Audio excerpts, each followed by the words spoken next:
Hello, YouTube watchers. Welcome back as I continue my story of convicts seeking to hide their criminal records. A quick background. The main objective of the criminal justice system in Canada is to rehabilitate and reintegrate offenders back into society, reducing the risk of them reoffending while ensuring the safety of the public. There's no such thing as the death penalty or life without the possibility of parole. The idea behind this is that someone convicted of life with no possibility of ever being free has nothing to lose, which could result in the inmate committing more violent crimes inside prison or against prison staff. However, for the worst of the worst, those who have committed the most heinous crimes, there is something called the dangerous offenders designation, where the person would be given an indeterminate sentence.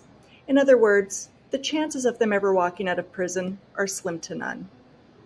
Contrast this with the U.S. justice system, where a 38-year-old man in Mississippi was recently sentenced to life without parole for the possession of about an ounce of marijuana. The sentence was the result of the three strikes law. Doesn't matter what the offense, 3 strikes and you get life without. What a waste of taxpayers' money to warehouse people like this until they die. The only people that benefit are either shareholders of companies like Geo Group or Core Civic, which are the third-party private prisons that many states send their inmates to save money, or the companies that use prison labor, or maybe have used in the past, like Walmart, McDonald's, Victoria's Secret, to name a few. In my previous video, I mentioned an RCMP report, which is produced once a person's fingerprints are submitted, which is shown on the screen here. It includes the date and location of a charge, a description of the charge, and the outcome of the charge. Now, this is a copy of my own personal criminal record. Just kidding. This is just some random person's record. It looks like they had a youth record that was sealed once they came of age, a few summary convictions. So you'll remember these are the less serious offenses, and it appears the person spent a short amount of time in a youth facility and was sentenced to probation on the later charges. Most of the RCMP reports I received were one-pagers like this, sometimes 2 pages. I remember one of the first men who walked through the door when we started intaking clients for pardon application processing. He was this big burly biker dude. He had the big beard, leather jacket, tattoos. He looked like he had just walked off the set of Sons of Anarchy. I was sure this guy had either a manslaughter charge or he had seriously assaulted someone. Whatever it was, I was convinced it was bad and violent. I decided to personally do his consultation and intake because I felt somewhat protective of the 2 young girls that were working for me, and maybe I shouldn't have. Mind you, he was very polite, and most were because they needed our help. Fast forward a couple of weeks, the RCMP report comes back. The charge? Theft under $5,000. In fact, when I saw the court documents, I realized it was theft under $500. He stole goods from Safeway or some type of grocery store. Needless to say, not what I was expecting. The next case was as though it were a page ripped out of a Jerry Springer episode. So the main characters are a mother, her 2 daughters. One was 20-something and had a husband. Together, they had at least 1 child. The other daughter was under the age of 16. The husband of the sister in her 20s had an affair with the underage sister, and when the mother found out, she called the police, as she should have.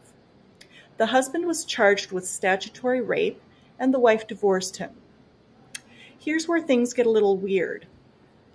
He did spend a short amount of time in prison and was released on probation, which probably included a no contact with his victim provision.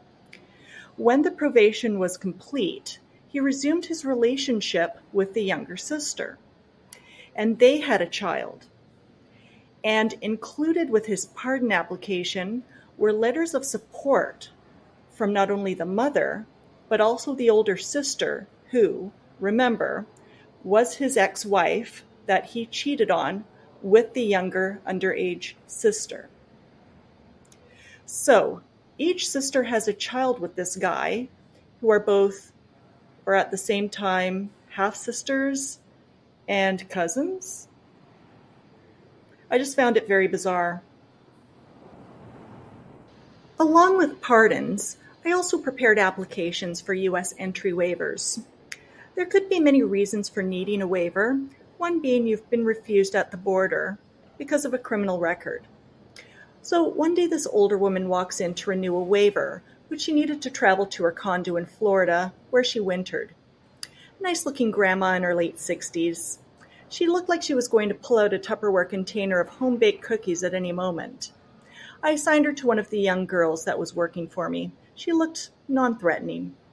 I gave her the once-over and figured she probably stole some cosmetics from a drugstore as a teen, and this stupid minor mistake was following her ever since. I thought, what a drag to have to go through this every 1 to 5 years, which is how long a waiver is usually good for. And to have to drop $1,000 every time, over nail polish, the charge I had imagined in my head. So again, after a few weeks, the results of her fingerprints come back. Granny had a 6-page rap sheet. She had offenses spanning 3 decades. The charges included assault with a deadly weapon, narcotics trafficking with intent to distribute, and I believe there was an armed robbery charge as well, among many other similar and serious charges. I didn't see that one coming at all. This next case was, for me, the most disturbing. A man, I believe he was in his 50s, came in with a few sexual assault charges. At the time, as part of your application, if you were charged with a sexual offense, you would have to provide the details of your offense, what you've done since your release to rehabilitate yourself, and what your plans are for the future to keep out of trouble. First of all, I just got the heebie-jeebies all over right off the bat. He just had that air about him, and it almost seemed like he enjoyed discussing his offenses, like he got off on reliving them in his head. So one of the charges in particular that I remember was that he had sexually assaulted his 11-year-old nephew and his nephew's friend. I think he spent about 5 years in prison for that. Not nearly enough time, in my opinion. He had some sob story about how he was abused as a child. I wasn't moved by it at all. He then told me he had a boyfriend and he wanted to be able to travel freely and needed the pardon so he could get across the border. He told me that, for work, he delivered stationery supplies or something like that, and one of his stops was an elementary school, which leads me to believe that the company that hired him either didn't do a criminal record check or didn't care.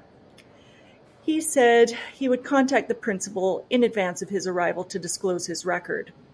And then he added, "But I don't have to." And that last part, it chilled me. The tone in his voice, it just convinced me he would do it again if he had the chance, and he wasn't rehabilitated, and he probably never would be. That file sat on my desk, and I never touched it again. I left the company shortly after, and did find out that one of the young girls continued to work on the file. She was able to deal with it much better than I, possibly due to our age difference and life experiences. So I've pasted a link below. It's an interesting podcast of a very similar case. The man was convicted of several sexual crimes against minors, including his own daughter. And he discusses what it's like to live as a registered sex offender and how people treat him. I'm just interrupting my video real quick because as I'm editing, I notice my emoji looks like I'm having a stroke. We've reached the end of my storytime video. A pardon, just like the one shown, was eventually granted to everyone in my story. And Granny got her waiver renewed. During my time at this job, I do recall one older man that came in to drop off a copy of his book.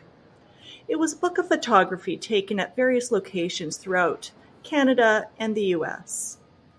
In it was a photo of himself with a former Canadian Prime Minister. He had an extensive criminal record, but after his pardon, he turned his life around. So there is hope for some people.